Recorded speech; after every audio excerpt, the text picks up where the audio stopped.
see San Antonio and Austin truly being a corridor, and what needs to happen? You know, today there's 4.6 million people in that corridor. And by 2030, they claim there's going to be 6.7 million people in that particular corridor. So I think the expansion, it's real, it's there. One of the primary things we need to be concerned about, of course, is infrastructure. Good afternoon, my name is John Garrett. I'm the owner and founder of Community Impact, Texas-based local news organization, and I get the opportunity to introduce Mr. Roy Spence, who needs no introduction if you're from Texas. He was the founder of GSD&M and great campaigns like Don't Mess with Texas and Southwest Airlines. He also is the founder of an organization called the Make It Movement. Yes, and we'll sir. talk a little bit more about that. Thank you. I'm joined here with Mark. You want to introduce yourself? Yeah, I'm Mark Medici. I'm the publisher of the San Antonio Express News. I am joined with Roy and John and Mr. Charlie Amato. Charlie is the chairman of SWBC. He's a minority owner of my favorite NBA team, the San Antonio Spurs. Heck yeah. And he's on the board for the Dallas Fed. Welcome, guys. We're going to talk about San Antonio and Austin. Now, listen, I get you. to start by, we're going to talk about this Austin-San Antonio corridor, Yes, sir.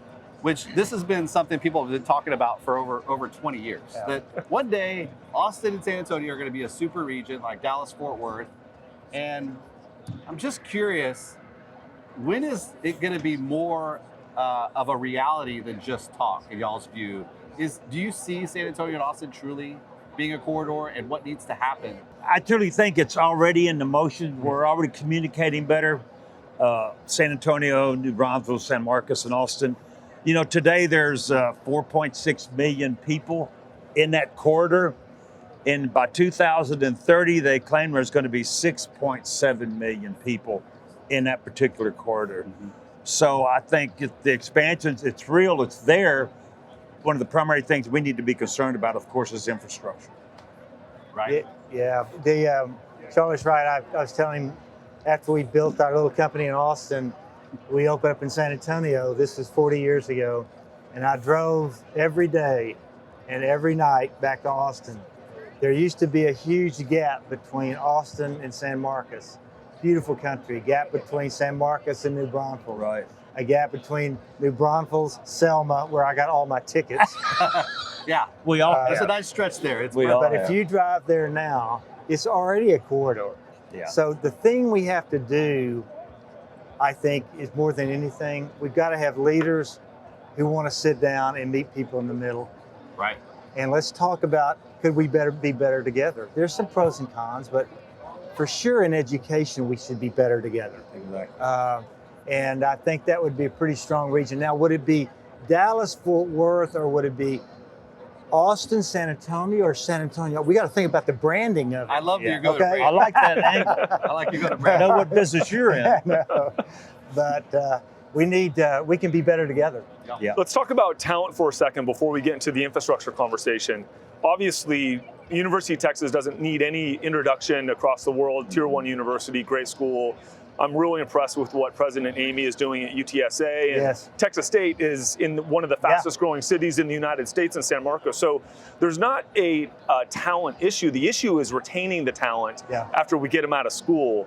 How do we make sure that these three universities are working in a collaborative way with the business community in Austin and San Antonio to retain these kids so that we're not just educating them and then seeing them go off to other cities? Charlie, I'll start with you. I think number one, we're going to have to be competitive, salary rise, benefits, whatever.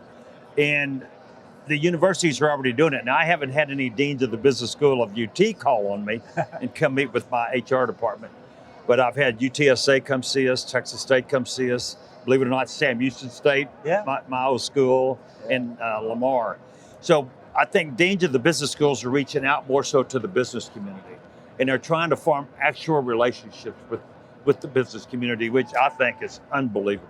Yeah, before I go to you, Roy, I failed to mention Baylor in that. Right? Oh, Baylor's Baylor's an important part of that cog, and we actually had a couple Right. sales interns at the Express News this year from Baylor. Talk more about just kind of the talent, the young talent that's up and coming in the region.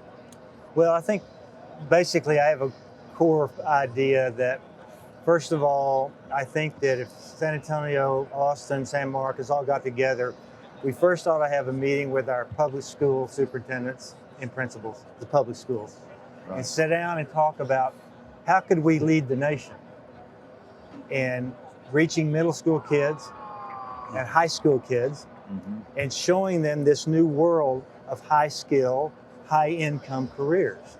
They're not jobs anymore, they're careers. If Central Texas became the Mecca where we had young Texans graduate, and by the time they're 20 years old, they're making $75,000 a year, I've changed the paradigm. It's not just higher ed, higher income. Learn more, earn more. Learn more as a doctor, learn more as a welder. And these kids, when I go talk to them, they go, you mean at 19 years old, I could be doing what I love to do?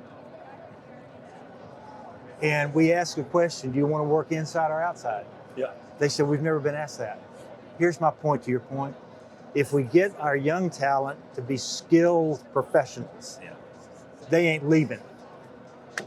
That's true. And I like that You know? one thing too. We need our 2-year trade schools also. Oh my God. All those cranes that you see in Austin, San Antonio, whatever, they aren't run by, architects. Yes, sir. We're going to have a major shortage of people in the trades if we're going to continue to build Texas, and that's a concern of mine, being a border region of the Texas Tech system. That's why the making movement is so important. And also, community colleges and technical colleges are my heroes. Right. They should be rebranded career colleges. They're in the career college business. And I think Central Texas could lead America. Yeah. Because we've got the diversity of the populations. We have the work ethic. And I just think we could lead the nation in inspiring young people to become skilled, high-income career professionals. What do you guys think as business leaders? We're here at a conference full of real estate and economic development folks that want to see this corridor built out. As business leaders, what do you guys think the leaders of the public education and the leaders of the cities that are kind of in this corridor, what do they need to do to kind of come together, like we've seen in other parts of the state, to kind of build this infrastructure and make sure the resources are there? I think that the conversations have already started. They're doing a much better job of working together. But I think the biggest challenge between that corridor is going to be, how do we build out the infrastructure? As we said earlier, I just don't think we're going to be able to pour enough cement to make it happen. I agree. I think we're going to have some sort of a train or something other than, we've already designated a potential train stop at the Texas State campus. We know exactly where it's going to be if that occurs. So we're thinking ahead in our 5-year plan. But, we elected officials are going to have to help us with that. That can't be done by the business community alone. Charlie, just before we get to Roy on that, it's hard to see Austin and San Antonio growing together without rail. 35 is even with as much concrete as you could ever pour, the population growth. Do you really see that? Rail in Texas is something that seems to be elusive. Do you really feel like that's something that this state and the region can get behind? Yeah, it's been a political pushback for years, and that definitely has to change. I would hope and pray that the business community and our local elected officials can get behind it, because we cannot go from 4.6 million to 7.6 billion people in that corridor. We just can't do it. Georgetown and Leander and New Braunfels, based on their population, they're the fastest growing cities in the nation also. That's right. And I don't know how we're going to make it happen. I think the Dallas area and Arlington, they've done a tremendous job. Fort Worth, maybe we can learn from them. As far as the rail systems, I'd like our elected officials to go to Europe for about 30 days. Right. I'll go. We'll take them. We'll take them. Right. John, you and I will sponsor the trip. 30 days. I'm sure. You are the boss. I'm sure my boss won't mind. Yeah. They've got it down. Europe, they have it down. Roy, any thoughts on the infrastructure question from John? Yeah, I think, this is going to sound funny, but it's not. I'm for rail as long as it's not a Southwest Airlines corridor. I represent Southwest. No rail from Dallas to. But let me tell you what, Southwest doesn't fly from Austin to San Antonio. That's why I think we can make it happen.